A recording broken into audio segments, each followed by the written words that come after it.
Pinakamaganda doon. Ang pinakamaganda na, Reyna Elena. Reyna Elena, oo. Ang Sagala. Sagala. Actually, ang Sagala naman, meron din Sagala sa Flores de Mayo, meron din para about flowers.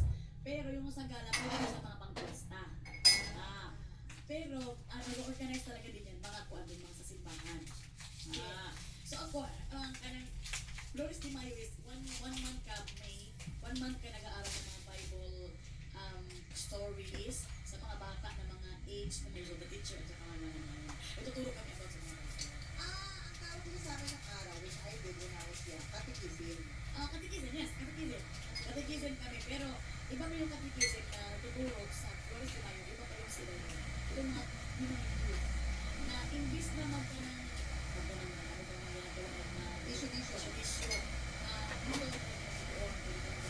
dito yung mga basketball, pero mas wala yung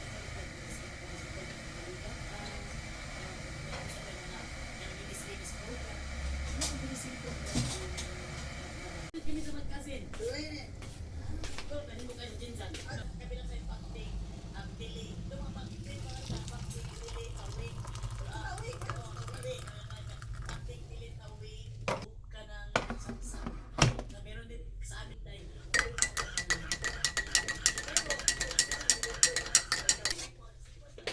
Pero kasi mga nanay namin, magpapalagin mo mga kapatid, diba? So, ano mo, ginagawa mo. Ate kasi, ate kasi, pam-pam. Pero binata na, guwapo ba yung Sabi ng kuto ni Loisa sa PBB. Sabi ni Loisa, bakit? Kayo lang, parang wala kayong kuto ng araw Eh di ba lahat naman ng mga bata, may kuto talaga ng... Yes. Unless lang sobrang yaman mo, hindi ka Alam mo kung wala lang ang kuto, hindi ka kasama sa trending. Dapat may kuto ka talaga noon sa high school, sa elementary. Pag public school, ewan ko lang sa inyo. Kahit private, may mga kuto. Yung mga mayayaman, ayaw talaga nila ng kuto. Sino mga may gusto ng kuto? Kami talaga, pinipili kami ng kuto So, mahihindihan pa namin sila, di ba?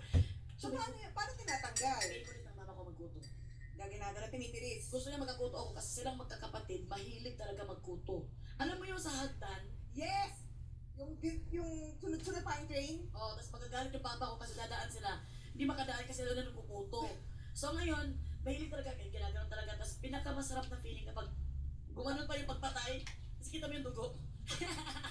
Yun talaga, sobrang lagas talaga. Siyempre, anak naman niya ako, hindi naman siya partihan sa akin. Totoo. So may mga minsan, may mga suyot, may mga... Hindi ko talaga minsan alam ba yan noon na dito ba yan, very sensitive pala kayo sa kuto, no? Pero noon naman sa amin, talagang, may kuto ka? Wala, let's go, banding! Parang gano'n na, ano ng kuto. Tapos, sa gabi, hindi pa natatapos yan sa gabi. Ay kakagaling ko lang sa palengke at bumili lang ako ng konti. Konti lang kasi sobrang mahal ng mga bilihin ngayon. Bumili ako ng kamatis. 25 pesos. Tapos, ito, dahon ng kamote. Talbos ng kamote pala. Tapos ito, bumili ako ng ano to? Yung para sa turon, bumili ako kasi para at merienda namin mamaya. Ito, saging. Mahal na ng saging ngayon. Nabili ko to ng 53 pesos. Para to mamaya ipang merienda namin. At dalawa lang binili kong ulam. Pork chop, at saka itong pampano pala, at saka yung malapad na isda. Ayan lang yung binili ko. Nakaano din siguro ako. 1,000 mahigit sa palengke. Kunting-kunti lang, no? Samantalang dati, yung 1,000 mo, apakarami na. Sobrang mahal na talaga ng bilihin ngayon. Lagay natin to sa, sa loob ng ref. Kasi mamaya ko pa ito lulutuin, mamayang hapon pag dumating na yung mga anak ko. Hindi ako ngayon pumasok. Dahil meron akong ubo, sipon, grabe yung ubo ko. Kaya, hindi mo na ako pumasok sa trabaho, kaya sa bahay mo na ako. Yun lang. Ito yung binili ko, guys.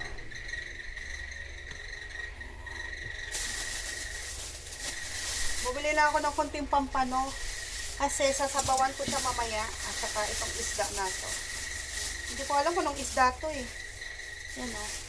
Pero sa amin, doon sa probinsya namin, ano ang tawag dyan? bilong-bilong. Hindi ko lang alam kung anong tawag dito. Hugasan ko to. Ilalagay ko siya sa ref. Masarap to iprito, ipaksiw. Ang isda na to. Mura lang to. Sa ano din ito? Nasa 120 ang kalahati. Itong 4 na peraso na to, 120. Ngayon ay i-prepare ko na yung lalagyan ko ng kasi yung banyo ko. Kasi para mamaya ipiprito ko na lang mamayang hapon. So ang ginagawa ko ay binabalot ko na lang yung gagawin kong turon, ibabalot ko na lang siya para mamaya ipiprito ko na lang siya mamayang hapon. Kasi ang dami kong gagawin ngayon. Ako ay maglalaba ng mga labahin ng mga dami namin labahin kaya maglalaba ako. Kaya ang gawin ko ngayon ay ko na to siya ngayon. Ibabalot tapos nilagay ko lang siya sa ref.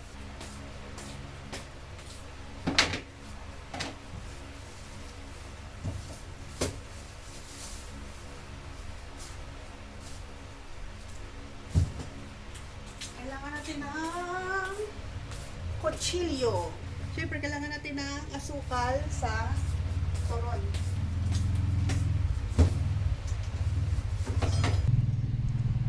Dito kasi sa amin, meron kasi mag-ano ng ayuda. Kaya nag-aabang ako. Sayang din mo sa barangay. So, ang ginagawa ko ay bago ko siya ibalot ay pagsiparin muna natin ito ng isa-isa.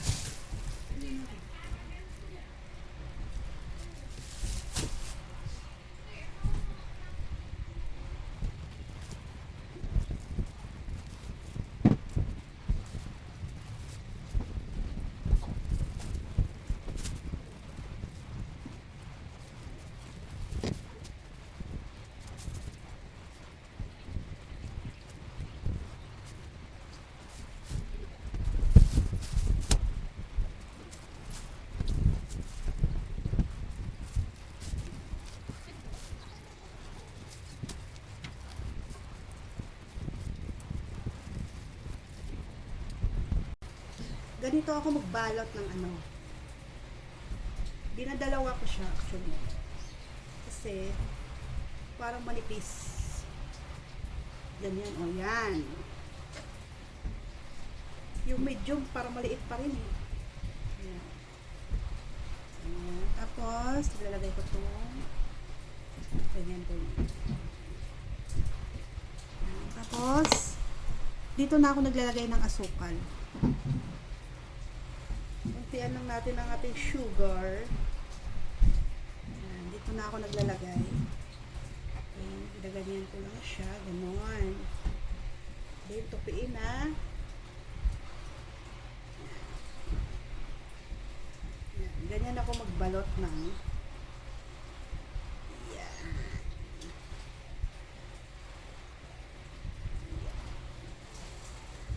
favorite ko ng aking mga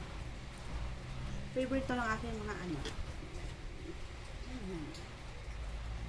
Tapos, dito ko lang siya ilagay. Para mamaya, iprituhin ko na lang siya. Kasi maglalaba ako. Malalaki. Dikit ko lang. Tapos, konting asukal. Masyado nag-ano dito kasi yes, balutin ganyan lang ako magbalot ng lagyan natin ng pampadikit. See?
Tapos na, ito na lahat. Hindi ko alam kung ilang peraso. Basta ba ang ano ko, yung ano kasi meron kasi akong sipon at saka ubo. Hindi ko alam kung ilang peraso to. Medyo marami-rami na din yung isang ano, piling na saging. So, ilalagay ko to sa ref. At mamayang hapon, prepetohin ko siya.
So, ito na siya. Titikman na natin.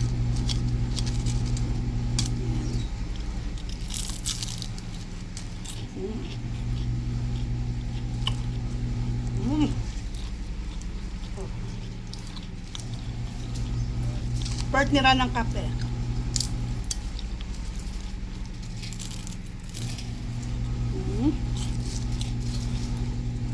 So, dito ko na lang po tatapusin ang aking video. Maraming salamat po sa inyong pagsama at panonood. Mag-ingat po kayong lahat.